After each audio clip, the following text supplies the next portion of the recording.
Hola muchachos, ¿cómo están? Espero que muy bien. Nuevamente una nueva clase de sociedad, nueva semana. Esta vez me encuentro en el colegio, en su ex sala, la sala que ustedes tenían el año pasado. ¿Ya? El tema de hoy va a ser mucho más cortito, nos vamos a enfocar especialmente en lo que ya es la conquista de América, ¿ok?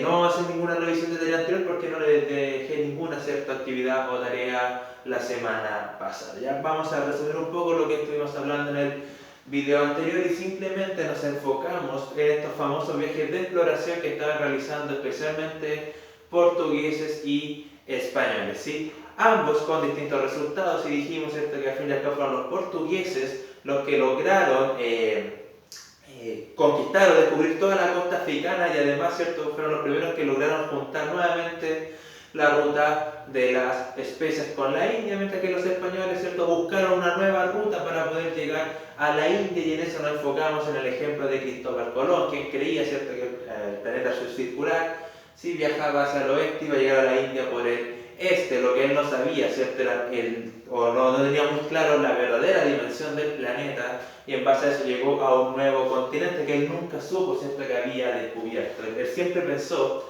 que había llegado a la India, como les comentaba en los videos anteriores, y esa es la razón por la cual también a los nativos de América se les llamaban, erróneamente les llamaban indios en vez de indígenas. Recuerden que fue Américo Vespucio, ¿cierto?, la persona que descubrió que era un nuevo continente. ¿Sí? En base a eso hablamos, ¿cierto?, sobre esta competencia entonces de viajes de exploración entre portugueses y españoles, y para poder solucionar esta problemática se crea el famoso Tratado de Tordesillas, ¿cierto? Tratado de Tordesillas, que le daba un espacio del planeta para la navegación y exploración a los portugueses y el otro trazo, ¿cierto?, a los españoles. En otras palabras, el planeta lo dividieron en dos: un trazo para que fuera navegado por los portugueses y otro trazo navegado por los españoles. Es el famoso Tratado de Tordesillas, y no se les puede olvidar. Y entre ese Tratado de Tordesillas, ¿cierto?, vimos que la costa de Brasil, lo que actualmente conocemos como Brasil, quedó para el lado de los portugueses, y era la explicación que le dábamos, ¿cierto?, especialmente porque en Brasil hablaban el portugués, simplemente porque fue colonizado por los portugueses. Después de eso comenzamos a hablar del proceso de conquista, y cuando se descubre este nuevo continente y con todas las riquezas que trae este continente, además de la buena fama que le hicieron los exploradores europeos. Recuerdo que yo les comentaba que se hizo muy famoso por ser un continente muy pero muy bello. De hecho, los mismos europeos lo llamaban el paraíso terrenal, y además de la gran cantidad de riquezas, especialmente oro y plata y recursos naturales que poseía. ¿Por qué esto era beneficioso para los europeos? Simplemente porque podían ampliar su dieta alimenticia, ¿cierto?, al traer distintos recursos de América, y además porque estaban obteniendo los metales preciosos que existían acá en América, especialmente el oro y la plata. Recuerden que estamos en pleno sistema económico del mercantilismo, y el reino que tenga mayor cantidad de metales preciosos, más poderoso va a ser. Y en base a eso, ¿cierto?, simplemente hablamos de 5 grandes reinos que llegaron acá a conquistar o a colonizar el territorio americano, donde estaban los españoles, los portugueses, los holandeses, Francia e Inglaterra. Portugal, ¿cierto?, por la costa de Brasil; Holanda por la zona de Centroamérica y una parte de Sudamérica; Francia también por Centroamérica; Inglaterra todo lo que es Norteamérica, lo actualmente conocemos como Canadá y Estados Unidos; y los españoles especialmente la parte oeste del continente. De todos estos reinos, que más territorios colonizó sin lugar a dudas fueron los españoles, y es la que a nosotros, ¿cierto?, nos interesa estudiar. Por último, en el video anterior hablamos de que la conquista de América se divide en 3 etapas. La primera etapa es cuando colonizan toda la zona de Centroamérica. La segunda etapa es cuando conquistan estas grandes civilizaciones americanas, que nos referimos a los aztecas y a los incas. Y la tercera etapa es cuando ya comienzan a avanzar lentamente y a construir y a establecer ciudades en nuestro continente. Esas son las 3 etapas de la conquista de América, que ustedes la tienen en su página 95. ¿Qué es lo que vamos a ver hoy? Ya nos vamos a entrar de lleno en lo que es la conquista de América, pero especialmente la conquista española, ¿ok? Simplemente la conquista española es lo que vamos a ver hoy, porque es la que con la que vinculamos con nuestro país. Y aquí en la pizarra tengo unos términos, tengo 5 términos que son muy importantes para conocer sobre la conquista español, que probablemente no se note ya en el video, pero sí les voy a después establecer o les voy a adjuntar una foto de todo esto, ¿ok? Ya, lo primero lo que tenemos que saber de la conquista de América, y esto está en la página 95, muchachos, a partir de la página 95 comenzamos a trabajar con esto. La conquista de América, insisto, estamos hablando de los españoles, ¿ok? La conquista española. La conquista de América fue realizada por empresas privadas. ¿Qué quiere decir esto? Simplemente de que las personas o el capitán de conquista que venía hacia América tenía que financiar toda la expedición, ¿ok? No le pedía plata a los reyes o los reyes no le prestaban dinero, sino que él era la única persona que tenía que financiar su expedición. Generalmente, estos capitanes de conquista no tenían dinero, por ende, ¿qué es lo que ellos hacían? Simplemente le pedían préstamos a los bancos, ¿ok? Los bancos eran los que les prestaban el dinero a estos capitanes de conquista o a estas empresas privadas. ¿Para qué ocupaban el dinero? Para comprar las embarcaciones, ¿cierto? Para poder pagarle a los hombres de la expedición y además, ¿cierto? Para poder comprar armas y todas esas cosas por el estilo, ¿ok? Entonces, lo más importante, la conquista de América fue realizada por empresas privadas. Cada empresa privada o la persona, ¿cierto?, que quería realizar la empresa se llamaba el capitán de conquista. Y este capitán de conquista simplemente era el jefe de la expedición o este grupo de hombres, ¿ok? Ahora, generalmente el capitán de conquista tenía características que las podemos relacionar con el humanismo. Era una persona muy valiente, obviamente que sí. Tenía este sentido aventurero, y eso también es muy importante, esta gana, ¿cierto?, de que su nombre sea recordado, esta búsqueda de gloria y fama que hemos hablado en los videos anteriores. El capitán de conquista tenía todas estas atribuciones. Ahora, ¿qué es lo que hacía el capitán de conquista cuando ya tenía todo el dinero? Tenía que ir a pedir permiso al rey y ahí firmaban lo que era una capitulación. Y la capitulación simplemente es un contrato que establecía derechos y deberes entre el capitán de conquista y los reyes, ¿cierto?, de España. ¿Qué es lo que planteaban estas capitulaciones? Simplemente planteaban lo siguiente: los reyes le daban permiso al capitán de conquista a venir a conquistar, ¿cierto?, a descubrir territorios, y el capitán de conquista, ¿a qué se comprometía? A conquistar el territorio en nombre del rey de España, a enviarle un porcentaje de todas las riquezas que ellos encontraran en América, le tenía que enviar un cierto porcentaje de todas esas riquezas al rey de España, y además se comprometía a evangelizar a todos los americanos bajo la religión católica. Y esto es muy importante, ¿ya? Porque España en este tiempo, bueno, al igual que toda Europa, era un reino muy, pero muy católico, pero España aún tenía un sistema un poquito más atrasado que el resto de Europa, ¿ya? Y España aún tenía como unas tintas medias medievales, por decirlo de alguna forma. Entonces el capitán de conquista en esta capitulación, que insisto es el contrato, se comprometía simplemente a eso, a conquistar y a descubrir territorios en nombre del rey de España y a enviar un cierto porcentaje de las riquezas a los reyes, además de evangelizar a los indígenas bajo la fe católica o bajo la religión católica.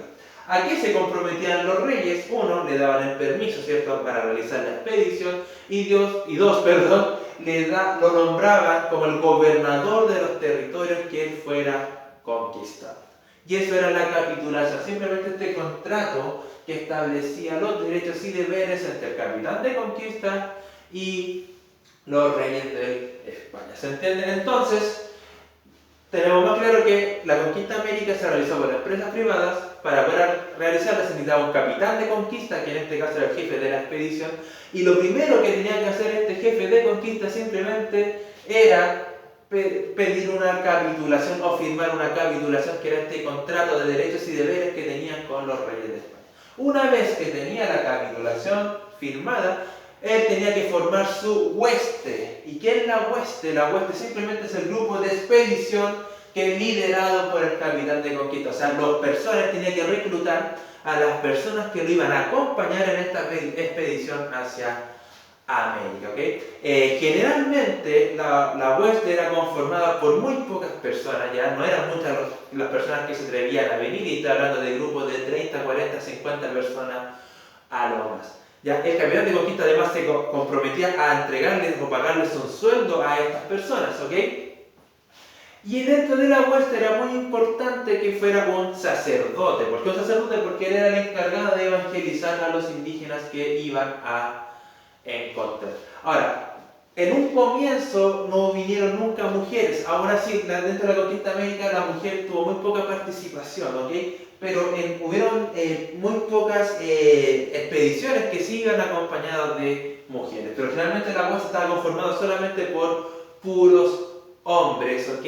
Y entre ellos, ¿cierto? También tenía que ir un sacerdote. Las mujeres nunca participaron de gran forma en lo que fue la conquista de América, porque ellas simplemente no venían acá o no acompañaban a sus esposos, ¿ok?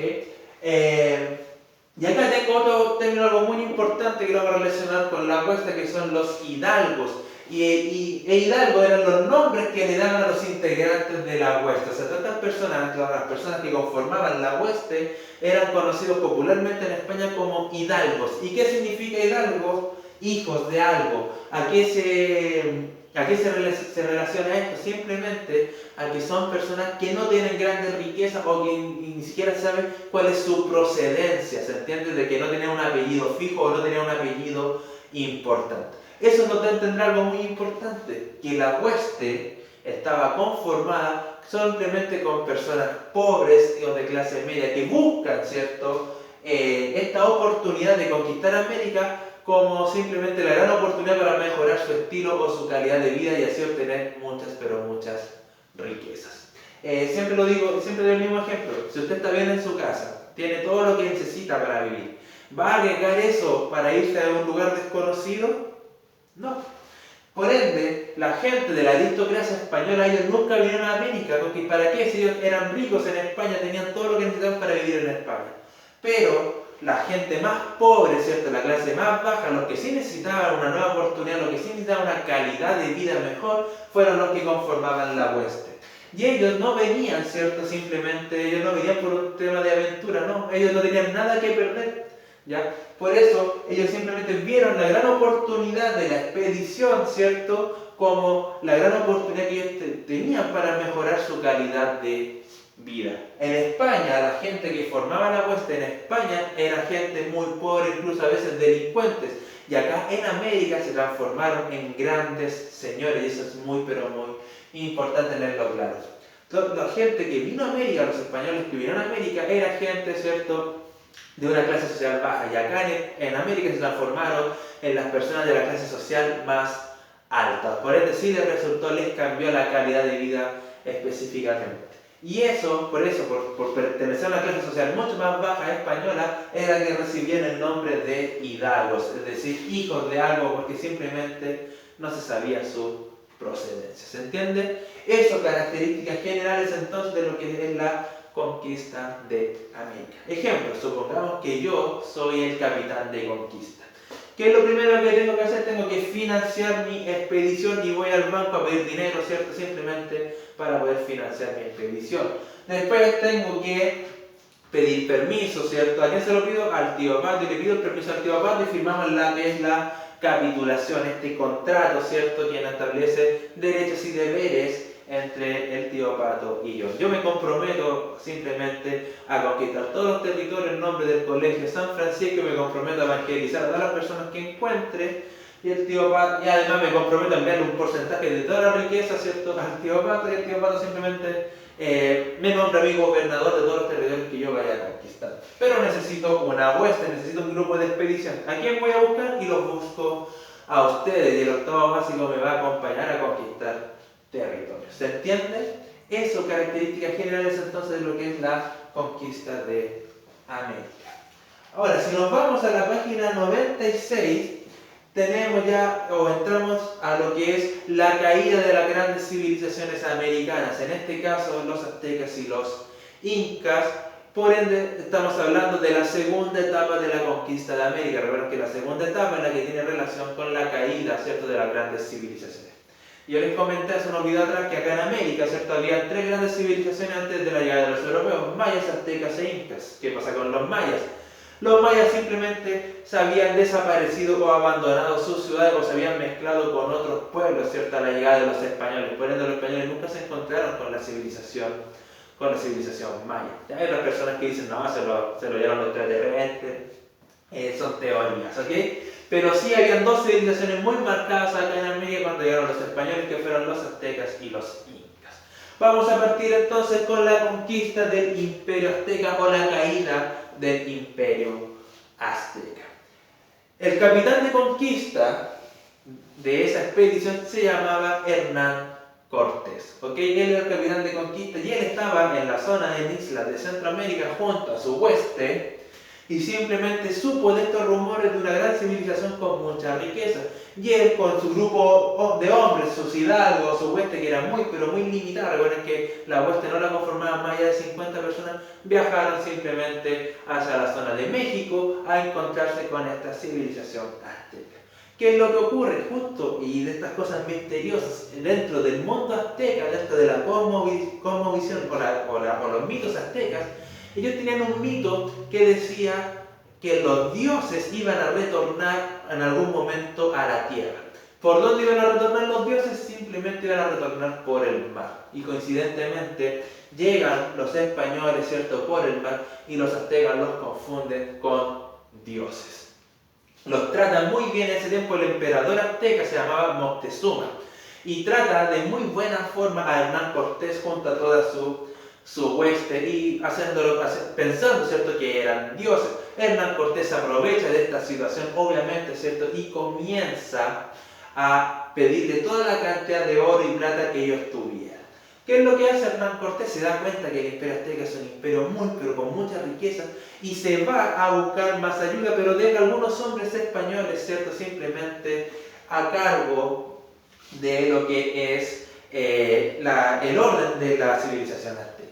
¿Qué es lo que hicieron sus hombres o qué es lo que hicieron sus hidalgos o integrantes de su hueste? Mataron a todos los sacerdotes del imperio azteca y ese acontecimiento es conocido como la matanza del Templo Mayor. La pregunta es ¿por qué los mataron? Y simplemente se da a entender por una visión religiosa. ¿Por qué? Los españoles tenían que evangelizar, ¿cierto?, a los indígenas bajo la figura de Dios. Pero los aztecas tenían sus propios dioses. Y si ustedes bien recuerdan, ya lo hablamos el año pasado, ellos tenían un dios muy particular que se llamaba Quetzalcóatl, que es esta famosa serpiente emplumada. No sé si lo recuerdan.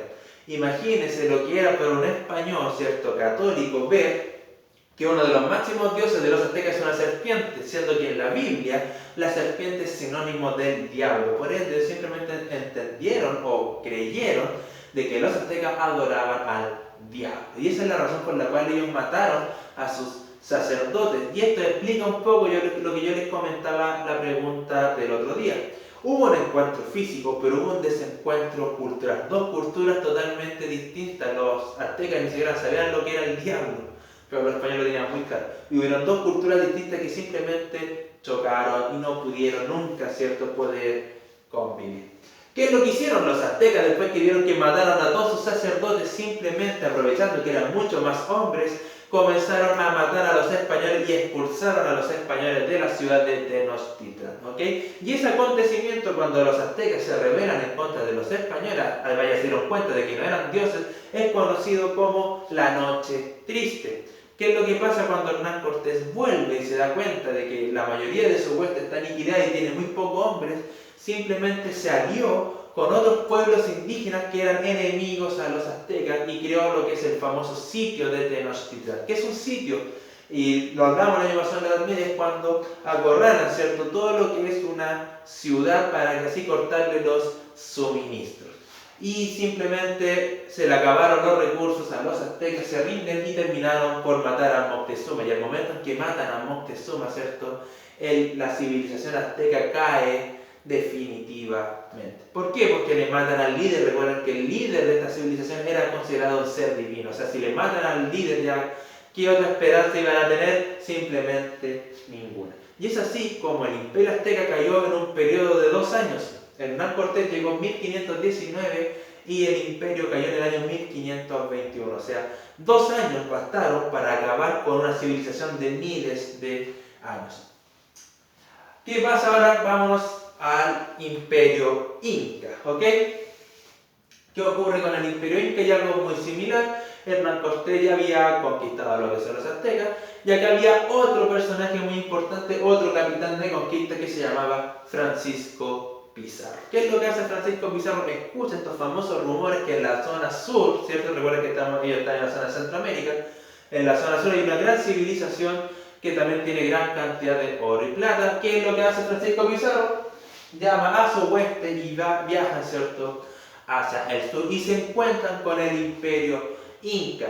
Para suerte de Francisco Pizarro, simplemente se encontró con un imperio que está viviendo una guerra civil entre dos hermanos, entre Atahualpa y entre Huáscar. ¿Por qué entre ellos dos? Simplemente porque el emperador inca había muerto, y recuerden que este cargo era dinástico, o sea, si se moría el emperador, el hijo era el sucesor de ese trono. Y acá habían dos hermanos que eran Huáscar y Atahualpa. ¿Qué es lo que hizo Francisco Pizarro cuando llegó? Nada de tonto, simplemente se alió hacia el personaje que él creía que iba a ganar, y en este caso que era Atahualpa. Y se une a Atahualpa y lo ayuda a derrotar a Huáscar. Una vez que derrota a Huáscar y Atahualpa es coronado como el nuevo inca, el nuevo gobernador del imperio inca, Francisco Pizarro lo traiciona y lo encarcela.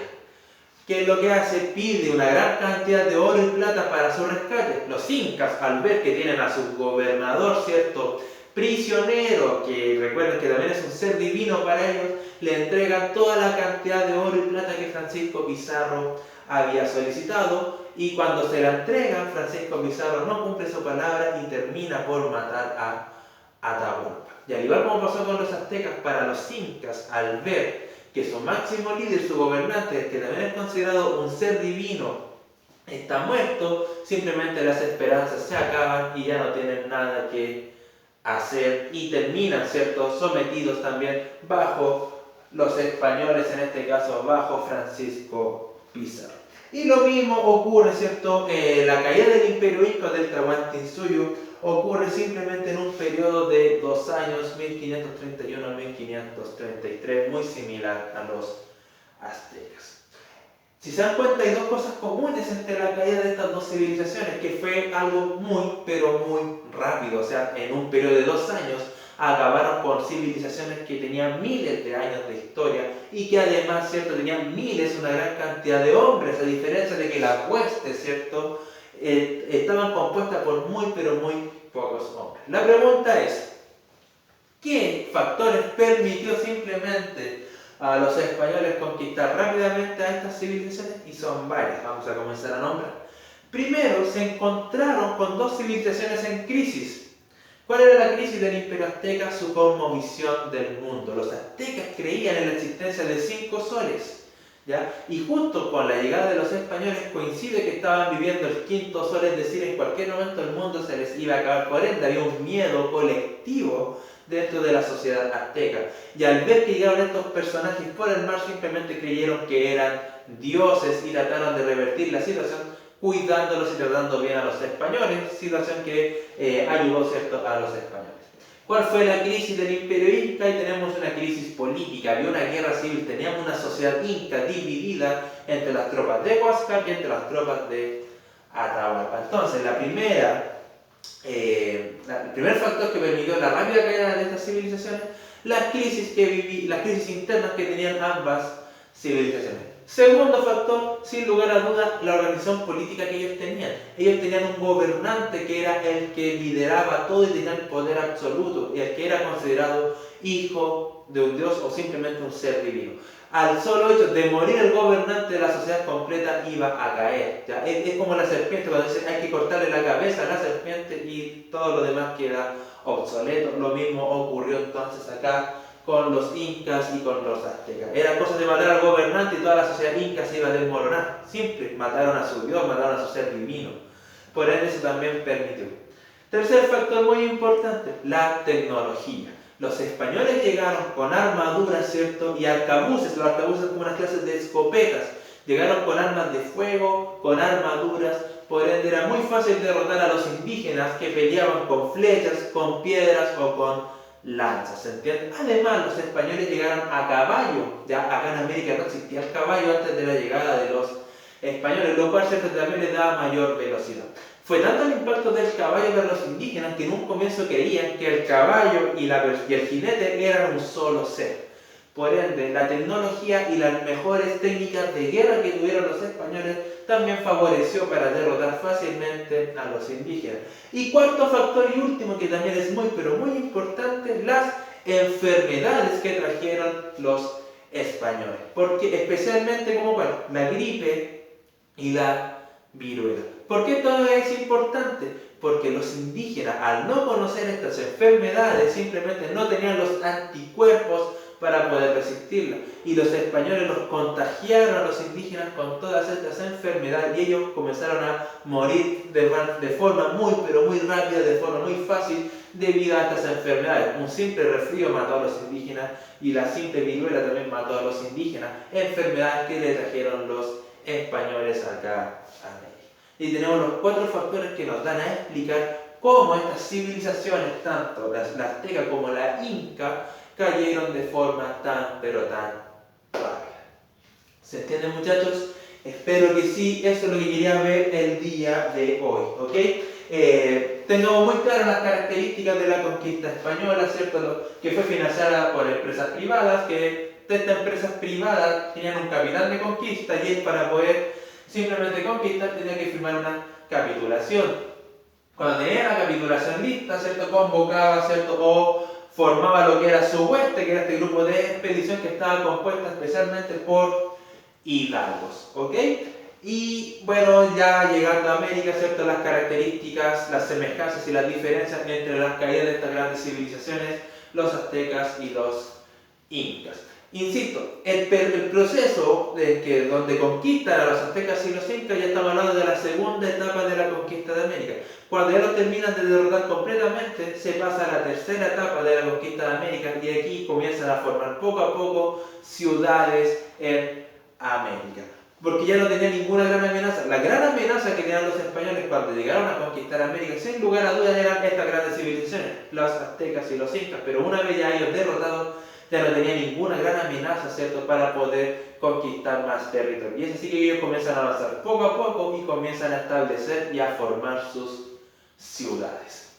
Espero que haya quedado muy claro, chiquillos. Cualquier duda que tengan, por favor escríbanme y la vamos a resolver. Esta semana nuevamente no les voy a dar actividad porque vamos a hacer una guía evaluada la próxima clase, ¿ok? Perdón, no la próxima clase. Ahora les voy a juntar una guía evaluada, ¿cierto? Donde existe todo esto. ¿Y qué es lo que va a hacer la guía evaluada? Todo lo que hemos visto desde el comienzo de la unidad, ya desde la página 80 hasta la página 97. Todo lo que hemos visto es lo que va a estar en la guía evaluada y a la próxima clase entramos de lleno en lo que es la conquista de Chile. Así que este día que esté muy pero muy bien, cuídense mucho. Junto con el video entonces les voy a juntar la guía evaluada. Por favor háganla esa evaluada. Hay guías anterior que no me la han hecho llegar a algunas personas. Así que eso, cuídense mucho, saludos a todos. Chao, chao, chao.